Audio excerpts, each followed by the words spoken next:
Hey, everybody. Say, how's everyone doing today? Good. How are you? Very well. You guys. Very well.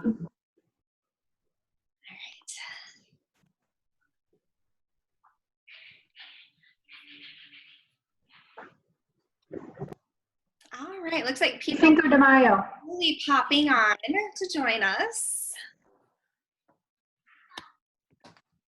Well, while we are waiting over the next few minutes for people to kind of slowly pop on, let's just I'm going to share my screen.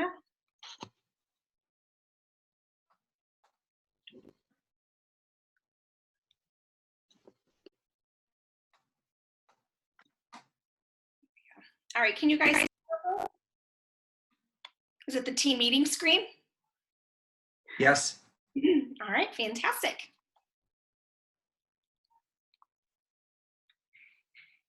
Hey, Shannon. Hey, Mike. Hey, Tiffany. Nice to see you, Jen. Perfect.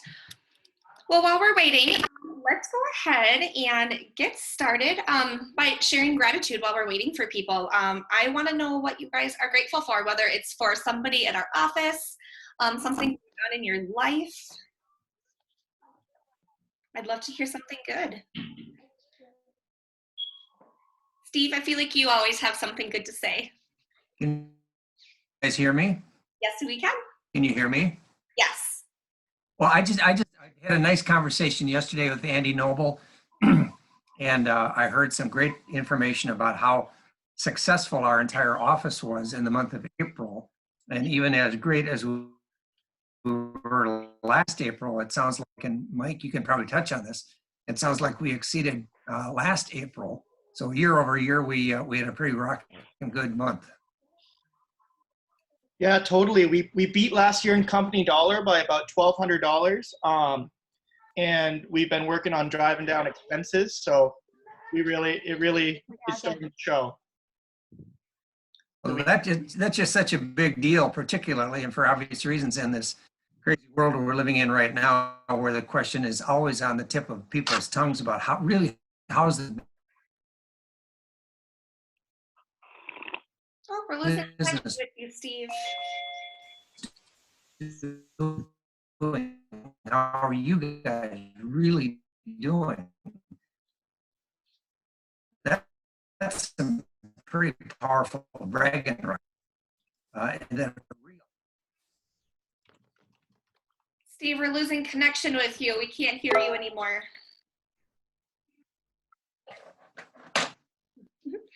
All right, does anybody else have anything good to share? Good recruits coming. Yeah, hey, Andy. There you are. How you guys doing? They're seeing everybody here. Hey, everybody. We're just sharing gratitude while we're waiting for everybody to pop on and join the team meeting. So if anybody has anything good to share.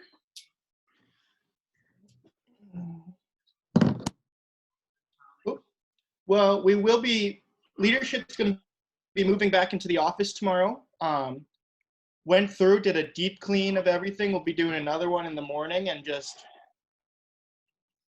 yeah, can't believe it's already been 6 weeks. It's gone fast. Yes. Feels like 6 months. 5 parts. Name the 5 parts, please. Oh, okay. All right, does anybody else have anything good to share with us? What's going on in your lives? What's good at home? Go downstairs right now. Hi, Colleen.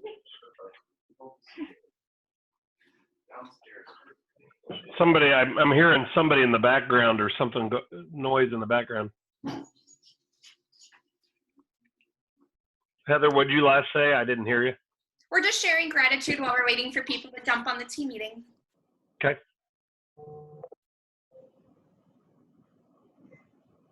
I am personally very grateful for this beautiful spring weather that we've been having.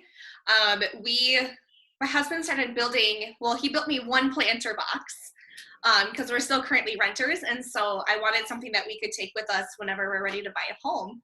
And he is now in the process. He's built 3 for us, 2 for our parents for Mother's Day, and now he's actually, someone hired him to build out some more planters. So that's been really fun. So the boys have been having fun helping him build, and we have 3 gardens. Wish me luck, because I have a black thumb. But it's been a lot of fun just to get outside and doing some fun activities with the family while I'm home. Very nice. I'm grateful. I was going to say I'm grateful for Steve Highland for running security at Highland Park the entire time during this crisis. And I am also grateful for our entire leadership team for the great work you guys have been doing while we've been in this situation. Shannon, you particularly, what you've been doing with the transaction coordination program. I mean, it's really, really amazing for the short amount of time we've been doing that, the numbers, how they've been going, and the great comments and work that you've been doing. So thank you. I appreciate that very much. Shannon, do you actually just want to share with us, for anybody that might be fairly new coming into here, maybe is not aware of you and your services? Yeah, so I basically handle a contract from close. So on the buying side, as soon as you would have like a fully executed purchase agreement, you get all that documents over to me. I would make sure, I'll make sure all the forms are filled out. I'll make sure everything's compliant long before closing. And then I'd be in contact with the lender, title company, and cooperating agent, just kind of getting everything coordinated for closing.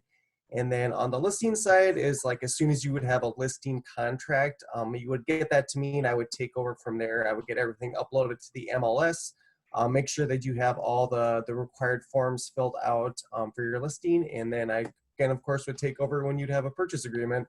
So that's kind of what I do. But yeah, if you have any questions, you can always just give me a call or shoot me an email. And I love Julie's sign. Shannon is awesome. I know Chad and Julie's team exclusively uses Shannon, and I know Brooke does as well.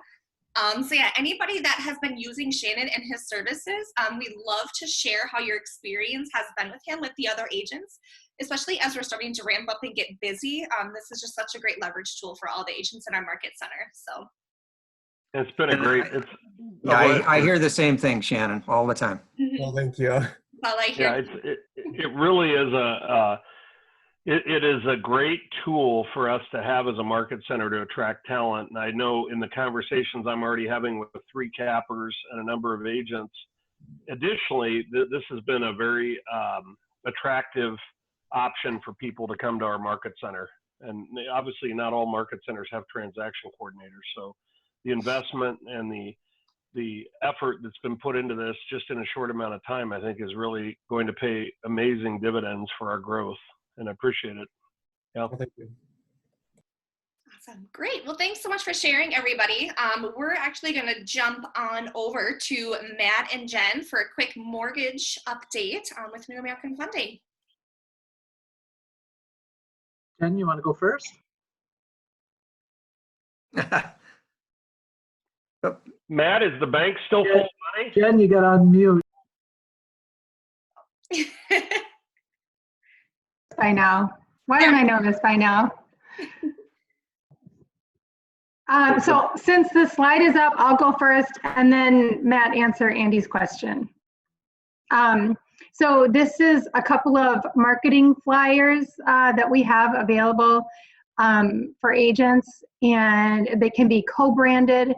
And so one is in English, one's in Spanish, obviously, and I know that that suits a lot of agents in our office. So I wanted to put that out there. And along with that, just to remind you all that we've got like a library, huge library, full of social media marketing, flyers, videos, all of which can be co-branded.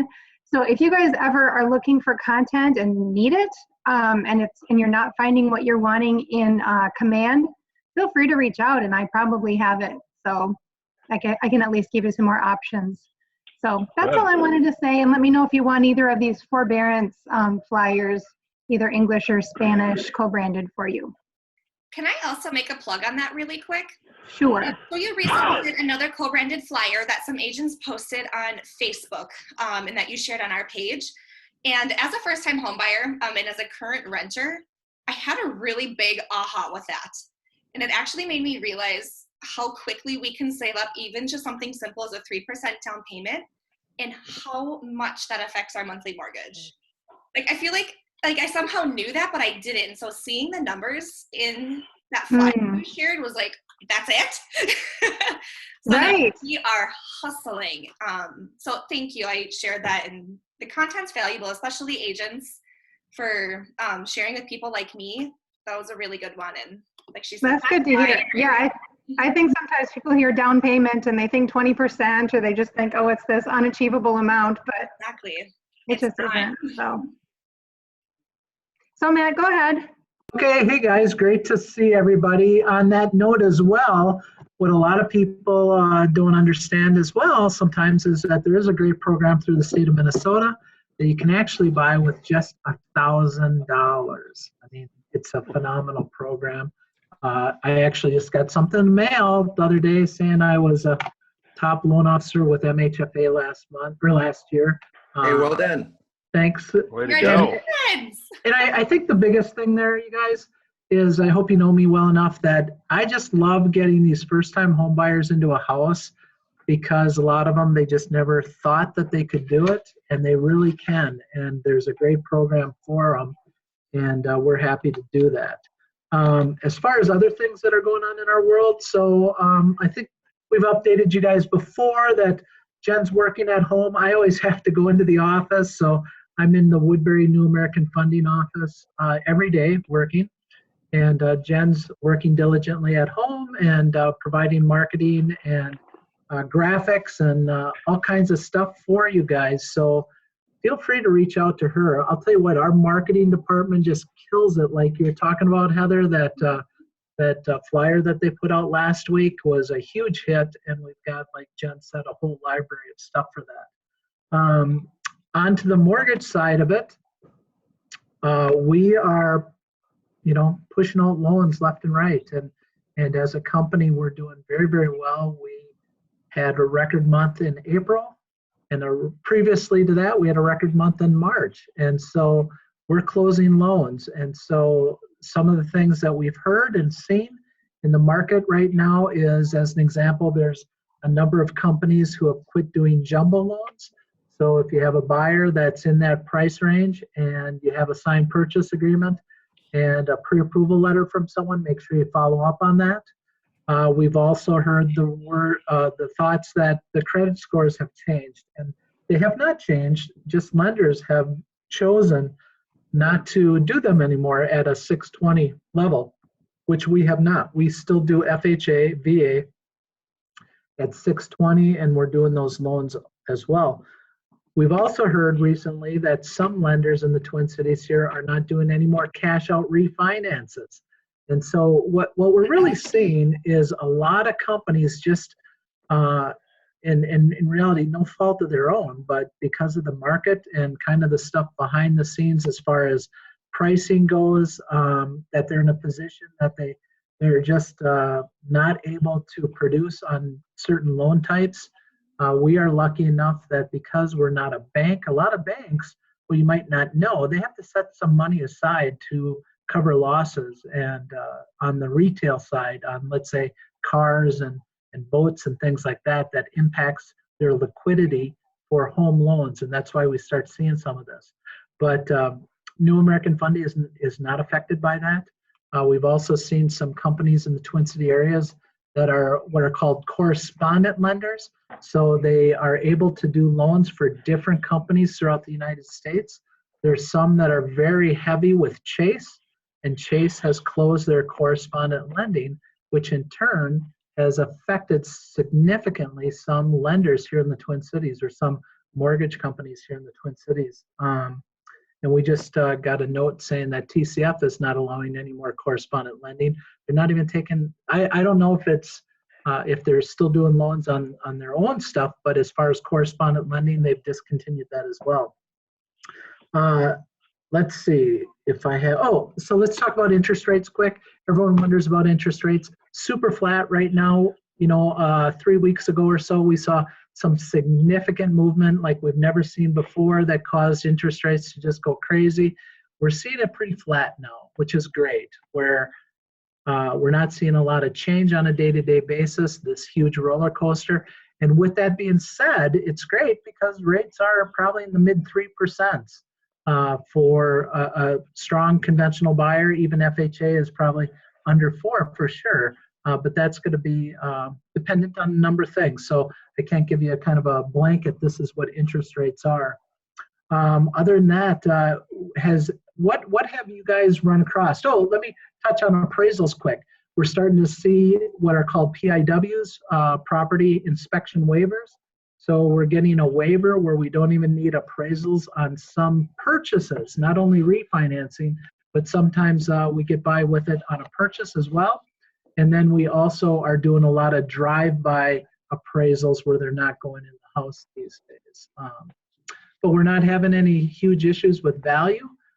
It seems that our appraisals have been coming in fine. Again, we're just moving forward. So with that in mind, has anyone come across stuff that they have questions on? Have they had problems? I think the biggest thing that I see with agents is at times, for us, not being in the office or not having, being in front of each other as often, we tend to not do the things we're supposed to do. So I think for us, what we would love to do is be able to encourage you to make sure you do those daily tasks that you need to do to prospect and keep moving forward. So does anyone have any questions? I don't have a question, but in the chat box, Brooke wrote, I've had some appraisals I was scared of. They've all come back fine. I might have a comment, Matt. I've known you for 20 years, and I just referred. You're muted. Sorry. Sorry. I'm sorry, Matt. Sorry. Go ahead, Steve. Oh, Steve, now you are muted. Hey, Steve, we can't hear you. Are you there? Can you hear now? Yep, there you are. Okay. I'll back up. Matt, I've known you a long, long time, and I had the opportunity to send some friends of mine, a husband and wife team, to Matt a week or so ago, and had a very, very nice experience with you. So thanks again for all you do. Nice job. Yeah, for sure. I love it. Like I said, we're here. This is what we do, Jen and I, and we love what we do. We love our office. So we're here for you guys. All right. Any other questions for Matt or Jen? All right, we'll keep things moving along here. You want to do market statistics, Heather? Yeah. Do you want me to do it? Sure. Absolutely. Yeah, go ahead and cover them. All right, you guys. So just a few quick market updates. So this is for the week ending April 25th with SPAR. You will see that new listings are down 30.7%. Pending sales are down 24.3%, and our change in inventory is down 11.1%. I know that looks scary because it's down, but there's also some really good numbers to share. So if you're looking at the graphs for new listings, you will see that we are starting to have an upward trajectory. So things are starting to go back up for the spring market. So I'm excited to see what May has in store for everybody. Pending sales, you will see, are also starting to go up, even though they're currently down right now. And then inventory of homes, unfortunately, is going down. However, with some other stats, let me see here. So for the month of April, the median sales price has increased 6.3% to $285,000, and the days on market has decreased 8.3% to 22. So both really good numbers. Our new listings for the year are up 1.2% year over year. So right now they're currently at 76,567. As compared to last April, we are only at 75,684. Our pending sales are also up year over year. We're currently at 60,214. And for 2019, we are only at 58,502. So things are looking up, and things are still very much going well, especially amongst the COVID-19 situation. Does anybody have anything to share kind of on what they're seeing personally in their business, or kind of what they're seeing with these different market stats that are out there?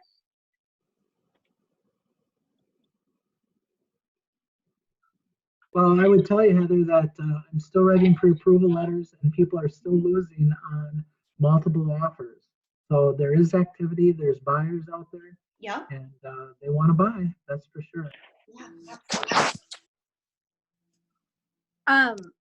I had seen a ton of multiple offers in that like 300 price range. I've had 2 clients be involved in multiple offers in like 460, 465 price range. One lost in like they were 15,000 over list price. And one won 16,000 over list price and had to forgo their inspection in order to win. So that's been wild. Yeah, sounds like it. Anybody else?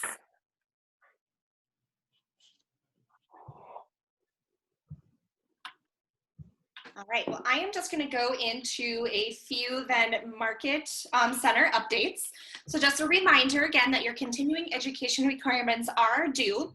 And I actually changed this date to show June 15th, just because the companies that you're taking your CE through have up to 2 weeks, I think 10 business days total business days, to report your CE to Pulse Portal. So you're gonna wanna make sure to have it done no later than June 15th, just to make sure that it's all reported on time.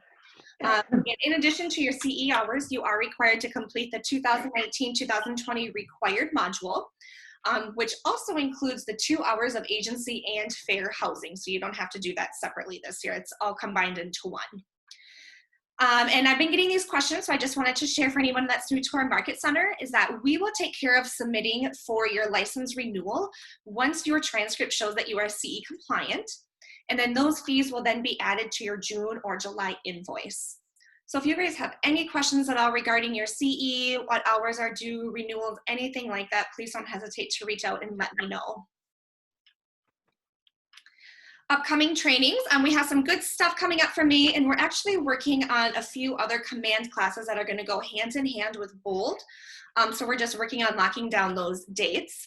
But we still have our Shift Book Club going on every Thursday at 9 with Matt, and he posts on our Facebook page the pages that they're currently going to be reading and discussing. And just a reminder that you don't have to be a part of this every Thursday. You can jump in at any time based on what your availability looks like. I just encourage you to read what they're going to be discussing so you can be a part of the conversation. Virtual happy hours, we changed the date to Thursday in hopes to get more attendance. We've had a really great group, ranging anywhere from 5 to 10. So definitely jump on and join us. It's just a great time just to talk and be together and see everybody. Next Tuesday, we have our team meeting with Rachel Adams Lee. I'm working on nailing down the specific topic with her, but she is a top producer as well as a MAPS business coach, so she'll have lots of great stuff to share with us. Red Day is next Thursday. If you haven't yet, please check out the volunteer activities that we have available. A couple that I would really like help filling up. We are helping 5 seniors with their yard. And I'm still, so we have 1, 2, so I'd like at least 5 more agents to help. And we are doing the yard cleanup in small groups of like 3 to 4, just so we can still respect social distancing while we're at the house and being outside. And then also our food drive. I would love nothing more than to fill up the huge truck that Keystone's going to be coming with next Friday. And this is a really great opportunity for free marketing and to get out and lead generate. And you're only canvassing, so you're not going to door knock, you're not asking for business, you're just there to help your community. I have flyers created. I'm working on getting tons of bags. So all you guys have to do is staple the flyer and your business card to the bag and just leave it on the doorstep. Canvass your neighborhood or your farm area on Monday. Let them know that you'll be back on Thursday to pick up, bring those items to the market center, drop them off, and then Keystone will pick up from there. If you guys have any questions about the Red Day activities, let me know. And of course, there are other activities for those that just do not feel comfortable being around people. I completely understand that. So there are a few at-home activities as well to support Keystone. On Thursday, May 21st, Minnesota Title is hosting a fantastic market update panel with 3 of our top real estate experts. And we also have an everyday inspection panel on Tuesday, May 19th. We have 2 great guests, and I'm working on securing 2 more, and Brooke will be leading that discussion as well. All right, Bold Pivot starts today at 1 o'clock, and there is still time to register for anybody that hasn't. The cost is only $99, and the value is going to be just as incredible as our traditional Bolds. So if you're interested, you can still sign up. Let us know. We're off to a great start. Our accountability groups are already having so much fun and talking with each other. And I'm excited to see the success that everybody has in this. And also just a reminder that you have to be a part of the Facebook group to participate. This is where they are going to be live streaming the training sessions and also posting the materials as well. Mike will be downloading that material, and so we will be sharing that with you as well if you're having a hard time finding it. All right, we discussed Red Day already. And then just a couple things in command, nothing too different from last week. I just want to share again the special promotion for first-time campaign users, $25 off your spend of $75 or more. Catch up here. All right, and then designs. There are some really great things that you can be sharing with your clients, kind of helping them to stay, letting them know that they are top of mind, especially amongst the COVID-19. Some really great tips for cutting expenses, valuable advice for navigating this new normal, and some really great things to share for families as well and for kids. So it's just a great way for you to ask, how are you? And then, of course, the daily market reports. You can find these here, or also New American Funding has some great marketing materials for you as well. Does anybody have anything else they want to share? Any questions before we jump over to our special guest today?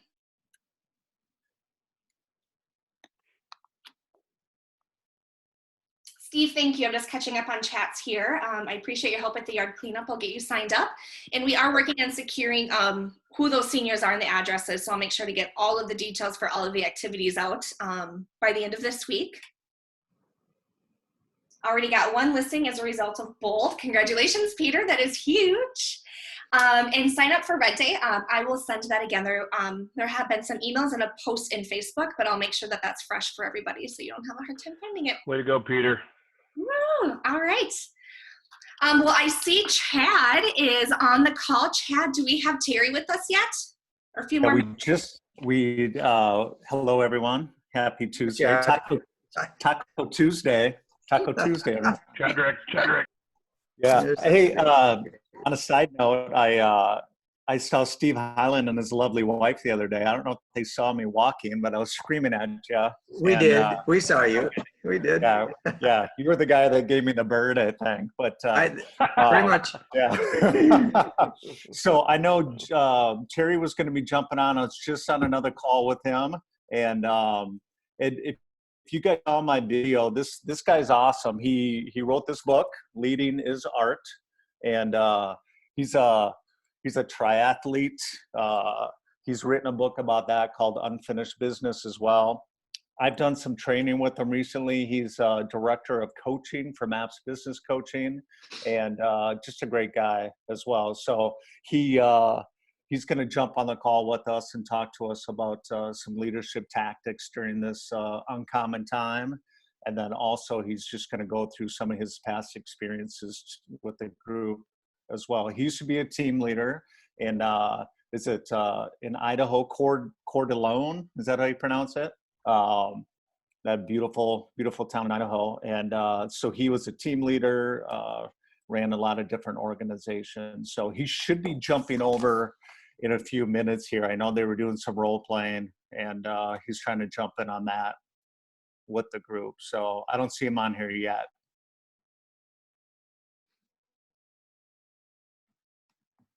Chad? Yeah. How's the commercial business during these times? You know, we're actually going to have one of our bigger months here in May, and as a group, as a summit group. However, you know, part of that's trailing indicator, right? So part of it's deals we've been working on, but we're also seeing new deals happen. However, to your point, we're going to see a ton of bankruptcies. We're going to see a ton of small to mid-sized businesses sadly going out of business. Yes. And we're seeing it. We're seeing deals kind of, as you all probably see on the residential side. We're seeing deals kind of put on hold or dissolve, or the retail sectors getting hit. The restaurant industry is definitely getting hit, right? And Sure. so it depends on the sector. Industrial warehouse is still hot. A lot of online sales. Retail service industry, healthcare related, are still pretty strong. And then SBA lending, that's a big thing too, is small business administration lending. If someone's getting an SBA loan, they're a lot more stringent to buy a building. They're a lot more stringent with the tenant financials. I know Michael Province had seen that with some of the multifamily properties out there he's trying to sell, where he can't even get people in there to look, right? Because tenants don't want people walking through their apartments. So it's going to be tough. I mean, it's not just going to be a couple of months. This is going to last for 2+ years. Oh, wow. Yeah, that's what I'm hearing. I'm hearing a couple of W's, right? I mean, it's How not about, going to be. Chad, how about office building leasing? That's a good question too. It's we have that multi-tenant building in Roseville, the Windsor Office Plaza, and they received 90% of their rents in March or in April. May, they're expecting about the same. So that's an example of, hey, they're only losing about 10%. What we're seeing though is a lot of tenants aren't committing to 7 to 10 year leases. They want maybe 2, 3, 4 year leases. So that's a big change. We're going to see shorter leases. We're going to see less of the open collaborative space, maybe. I don't know. We'll see. A lot of people are going to want to stay home. Yeah. I mean, with the people on the call here today, would you rather work from home now moving forward? Well, No. I don't think so, Chad. This is one voice, but I still spend an awful lot of time. I've got my home office, but I'm in the Highland Park office every day for collaborative reasons. And yes, it's the Highland team that we get together almost every day, but there's just an energy there. And that now it's a large office has usually got 6 or 8 people there all the time. Benefit to that, I think. I would agree. And I think Others saying, no. well, and I think, that's the reason the KWIR Roseville St. Paul's been so successful is because of the energy, right? And that's what the leadership has built and the agents have built. So I personally don't see it going away. I think it's just going to shift. It'll change a little bit, and it'll some people are going to want to work at home, but I think it'll be a mix. It's going to be a mix of maybe a little more at-home office hours and the office. I mean, this happens. It's a part of the real estate cycle as well. I'm thinking about getting rid of the house and just living in the office in the car. Maybe taking a shower at Lifetime now and then. It just seems a lot simpler. Save some money. Sure. Mary just yelled out, "What? What?" Yeah, and we're seeing, it's interesting, co-working spaces are readjusting how they're doing that. I'm sure. Where you would see a lot of people at a dinner table type setting where you're all going to work side by side. They're actually putting, kind of in the grocery store, they're putting stickers as to where people can sit. So yeah, it's going to be kind of the new normal around that. But luckily with a lot of our listings, we've got smaller spaces where smaller businesses are still, they're the backbone of America. So they're still running strong, which is good. Fantastic.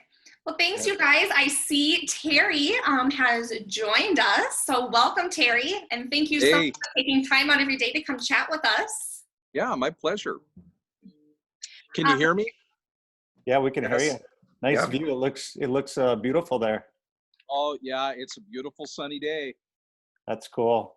Well, Terry, I know I sent the video out and then I made everyone aware of your Leading as Art book and kind of my experience with you through MAPS Business Coaching. And, some of the great training and nuggets of information I've gotten from our time together. So I wanted to share that with our market center. And you're familiar with this type of scenario since you've been a team leader in the past too. So I'll let you kind of jump in, and I know Terry wanted anyone to add any questions in the chat box as he's talking, so we can kind of jump on any questions as well. Yeah, absolutely. Well, thank you, Chad. It's really a pleasure to be here and just to get to know you during this journey. And so this is a real privilege for me. And yeah, I was a team leader. I was a team leader for 4 years, 2007, 8, 9, and 10. So if you were back then, those were some good years. And so, I'll share a little bit about my journey and why I wrote the book, Leading is Art. And,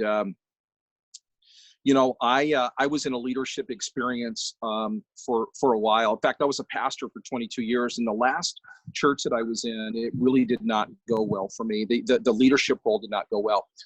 What I realized is when I took over for the founding pastor who ended up passing away with cancer, even though I had the confidence of the board and 100% vote of the congregation, what I realized when I became this senior leader is that I was not prepared really to lead at that level. I didn't know that. I thought I was. People told me I was. People would point out the qualities they saw in me that would make me a good leader, and it was always flattering and stuff like that. But when I actually took that role, I realized, man, I was just not equipped in a lot of ways. And so, 2.5 years after that, I resigned with just no emotional, spiritual, physical strength at all. I was completely depleted. And I just remember realizing, I don't know what I'm going to do, but I know what I'm not going to do. And I transitioned out of that. And for 5 years, really kind of took jobs here and there and just wondered, what I was going to do. But more than anything, I just didn't have the confidence to lead anymore. I didn't want to be a leader. Didn't feel like I was a good leader. Just had a lot of negative stuff that I was carrying around. And then that's when I became an agent at Keller Williams. And, as many of you know, probably all of you know, that Keller Williams is all about training and coaching and building people up and making them better. And so when I went into Keller Williams, I loved the training, I loved the coaching, and then I became the team leader, and that just went to another level. As a team leader, I attended the coaching, the training, the mentoring that comes along with that, and I felt like my experience was, coming from what I had experienced to going into this, it really gave me the confidence and I think the tools to lead again. And I'm really grateful for that. And so going through that experience, what I realized was I wanted to help other leaders. I had a heart for leaders. I felt like I understood the struggle and the challenges and all the things that come along with that. And I really had a heart for leaders. I wanted to help them and meet them on the front lines. So that's what I started doing. I transitioned out of the full-time team leader role, and that's what I started doing. And I've been doing that since 2011, and I absolutely love it. And but what I noticed was some of the people that I was working with, they were leaders, they were business owners, they were CEOs, and what I realized was that the challenge was not that they didn't know about leadership. They were very knowledgeable. They were very educated, but the challenge was the people, right? The challenge was the people, because people are different. There's people-oriented people, there's task-oriented people. They process information, they respond to challenges differently, they communicate differently, and all of these things make up people being the biggest challenge. And so what was happening is they had this knowledge, and they were saying, I've got this knowledge and I'm going to deliver it to my people, but it's not working. What's wrong? And what I realized is that there's a difference between leadership and leading. And leadership is it's a noun, right? Leadership is the information, it's the stuff, it's the knowledge that you have as a leader. It's the stuff that we gain, and we need that. But leading is a verb. Leading is something that you do. And because people are so different, I realized that, really, it's a lot more art than science, a lot more art than science. And that's really where the title, of my book came from, because that's what I was saying to the different leaders I was working with. They would say, well, I don't understand what the challenge is, and I'm communicating clearly and stuff like that. And that's when I would say, well, because it's art. It's art. It's art more than science. And you got to communicate differently to different people, lead people differently, and stuff like that. And so that's when my book came out, or when I wrote my book. And so the things that I've realized in my book, a couple of things, and if I could share those, and if you guys have questions, man, just let me know. And Chad, if you can watch that chat box and let me know, that'd be great. But here's what I've learned. I believe that there's a mindset for a leader. I really do. And the mindset is this, that I'm responsible for their success. Very first thing, I'm responsible for their success. So what happens many times is when we don't have that mindset and we think that the employee is responsible for my success. I'm bringing you into my organization. I'm paying you a wage. I'm paying you a bonus. I'm giving you all this opportunity so you can deliver my success. The challenge is when we do that, we also see them as the problem. And so many times when leaders are looking at what's going on, many times, and it may not be you, but it could be you, they look at the people that they're leading, the people in their organization, as the problem. And then so what we start doing is we start trying to fix the problem. And when we can't fix the problem, we get rid of the problem. And so I heard a quote by football coach. You guys are probably very familiar with this name because he was a Big Ten football coach, Urban Meyer, and they were interviewing him about his quarterback, Braxton Miller. And they asked him, they said, hey, will he be a better passer this year than last year? And the reason why they were asking that is because last year he ran as a quarterback more than he threw. But now in this year coming up, everybody knew he was a runner and they were going to defend that. And they knew that to be as good or better than last year, you have to be a better passer. And so when they asked that question, that's the background. Here, the question was, will he be a better passer? And this was the answer. He said, if he's not a better passer, if his stats don't show he's better, then myself and my coaching staff have not done a very good job at recruiting and developing talent. I love that. Here, notice what he didn't say. He didn't say, well, if he's not better, he's not the athlete we thought he was. If he's not better, he can't. It's because he can't read coverages. If he's not better, then he's just got a poor attitude. And they didn't say that. They said this, if the stats show or the performance indicates that he's not better, that's on us. That's on us. It's our job to make him better. And I really believe that we take that mindset that I'm responsible for the success of the people that I'm leading, then the first person we look at is not the person that our employee, it's myself. I look at myself and I ask, how do I need to grow? What do I need to do differently? And so that's because I can control that. I can control that, right? And so that's one of the very first things that that I really begin to realize and see and begin to communicate and have people take ownership of the fact that they're responsible for the people, for the success of the people they're leading.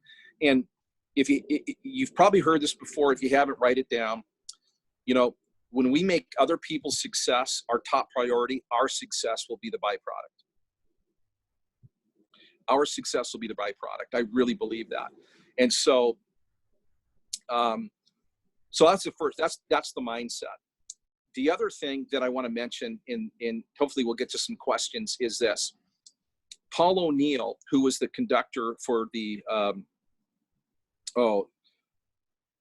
Trans-Siberian Orchestra, he was interviewed, and the interviewer said, so what do you do? What are you guys about? And he said, we're about making great art.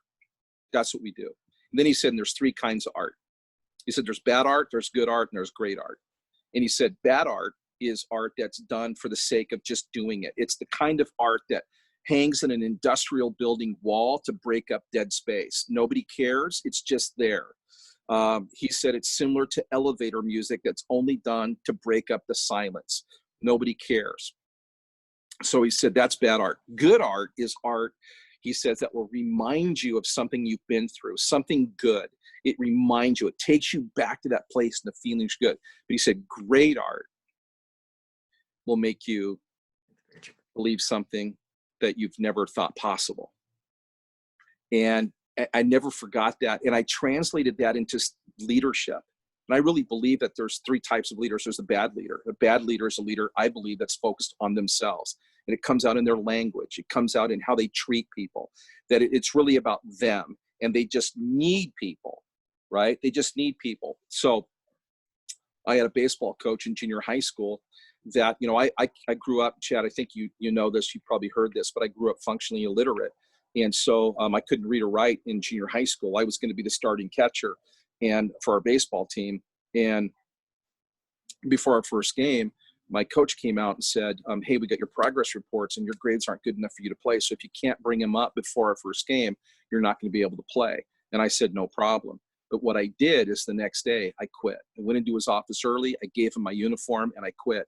And I'll never forget this. He put his finger in my chest and he said, Gurno, you're a loser. You'll always be a loser. Get out of my office. That was all about him and nothing about me. There was no question about, tell me what's going on, what's motivating this, where are you at? There was nothing. And so I look back at that and I go, that's a bad leader. After I graduated high school, I was working in a warehouse, and we had a good team of people. I enjoyed it, and I really enjoyed going to work.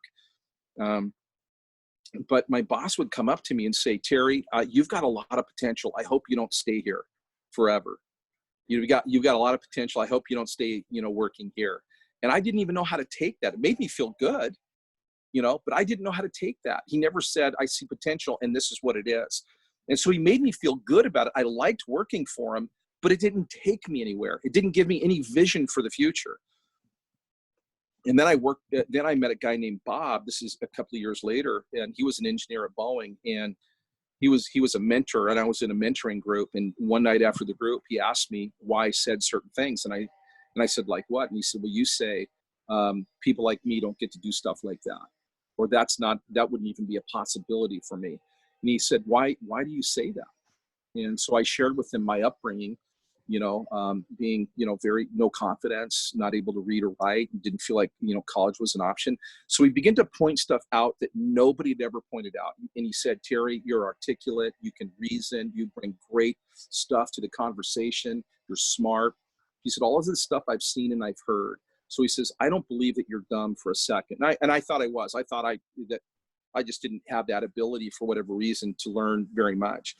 And so he said, I don't believe that. And he pointed out why, and nobody had ever done that. And then he said this, what do you want to do? And I said, I'd really love to go to college. I'd love to learn to read and write. I'd love to graduate with my degree. And he said, well, then you should, because you can. Well, that there, to me, great leader. He made me believe something was possible that I didn't believe until that moment. I enrolled in college, and 5 years later, I graduated with my degree. It wasn't easy. There was academic probation in there. It wasn't easy. But to me, he was a great leader. And I don't know if we ever are bad and stay bad, or good and stay good, or great and stay great. I think we can fluctuate depending upon our mindset, our frame of mind. But I do think we go back and forth.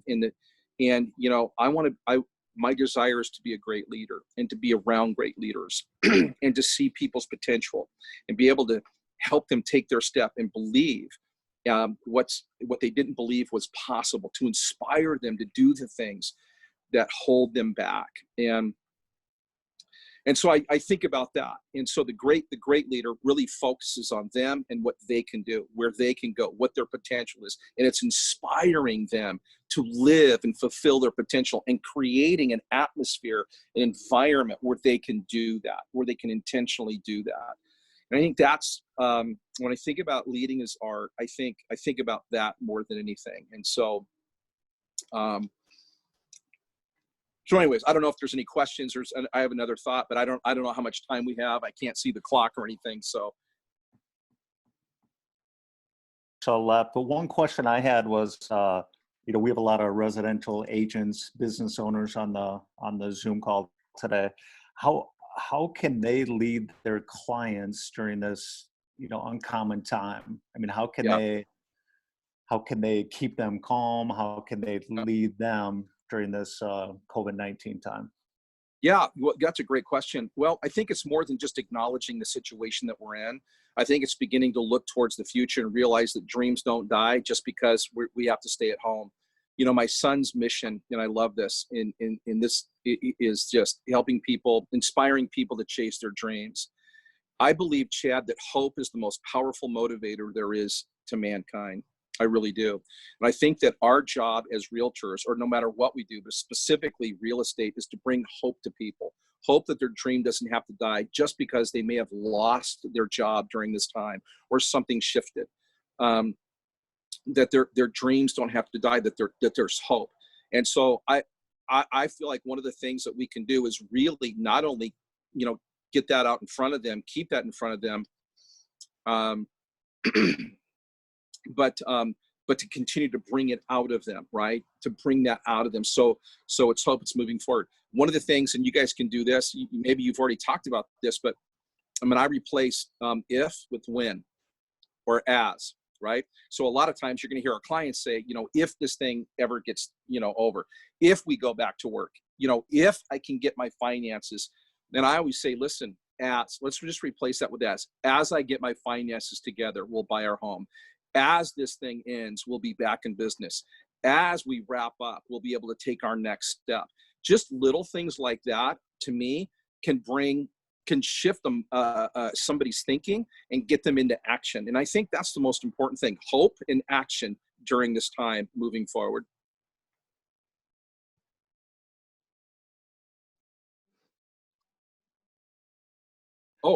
Steve's going to be ordering your book. He loves it. Oh.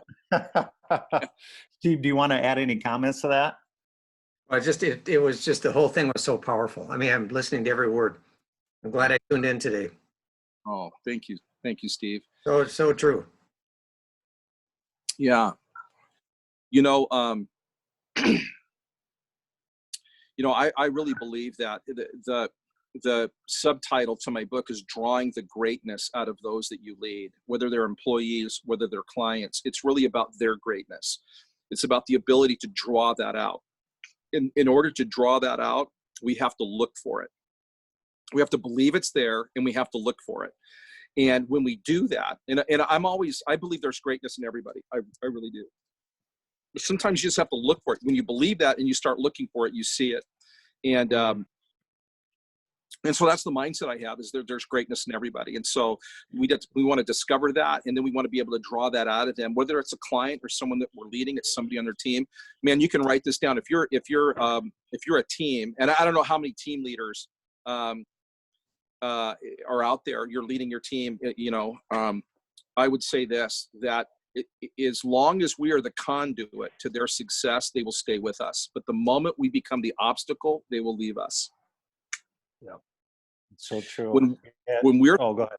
No, I was just going to say, when we're really focused on their greatness, on their winning, on their accomplishing their dreams and goals, and we're constantly figuring out what does that look like, then we're going to have a partner for a long time. We won't keep 100% of the people, because some people just want to do their own thing, but we can keep a lot more than we're currently doing.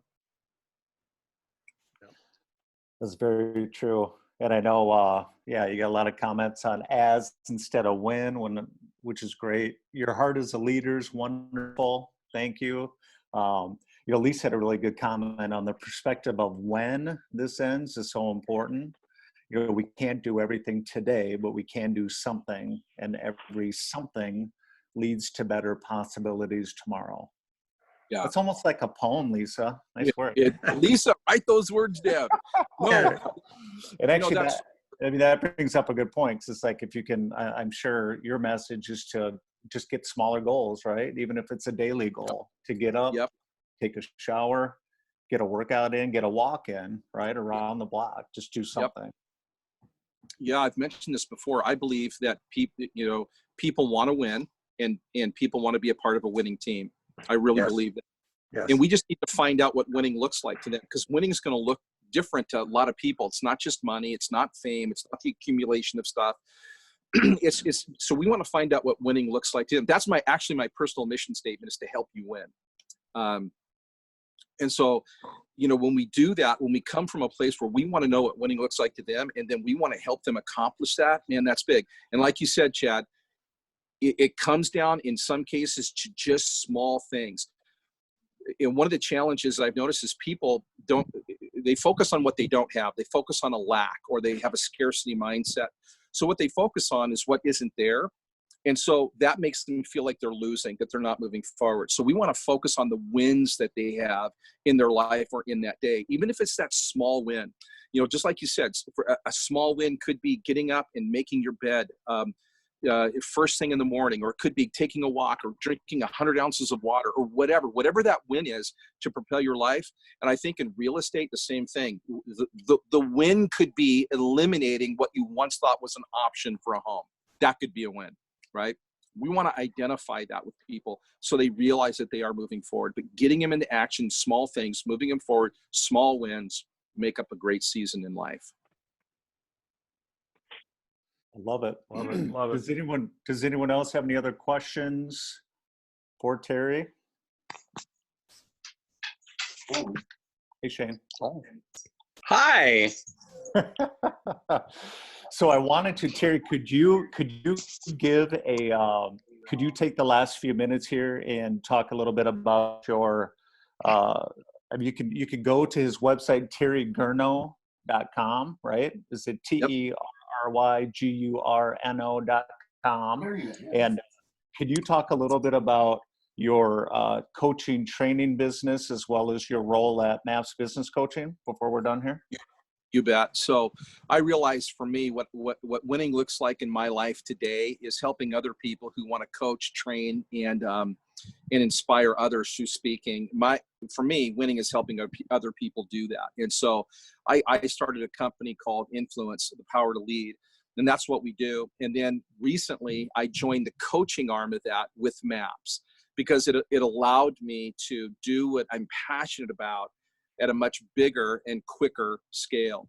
And so that's what we do is we get to know people that really have a passion to help other people, and they want to develop the skills, and this is what they want to do with their life. And so my role at MAPS is the director of coaching. So I'm involved in of course, Chad, you and I are in that partnership right now. We're training and speaking and stuff like that. And so for me, that's what we do. So if there's people out there that are interested in coaching, then we want to help them get started. We want to train them, empower them, equip them, give them the confidence they need to go out and be able to do that and make a difference in other people. That's great. That's great stuff. I do appreciate you joining us here today, Terry. Thank you to everyone for joining. Terry, thank you as well. Yeah, guys, thank you. Yeah, and again, I would definitely check out his website. He's got some really good tools on there. You can check out mymapscoach.com as well, which is the MAPS business coaching arm. And it's really cool because I know they've added a ton of training. I don't know how many more trainings you had this month, like 30. Yeah, we've got 20 some trainings this month, and most of those are free. So yeah, there's some really good resources out there, so check that out as well. And thanks again, Terry. Do appreciate you. Yeah, thanks. Yeah, everyone. My pleasure, guys. Thank you, guys. Thank you, Terry. Hey, if you want to get a hold of me, it's terry@mymapscoach.com. If whatever I can do to support you guys or support Chad, happy to do it. Thank you. Have a good day. Thank you. All right. Thank you. All right, you guys. All right. Bye-bye.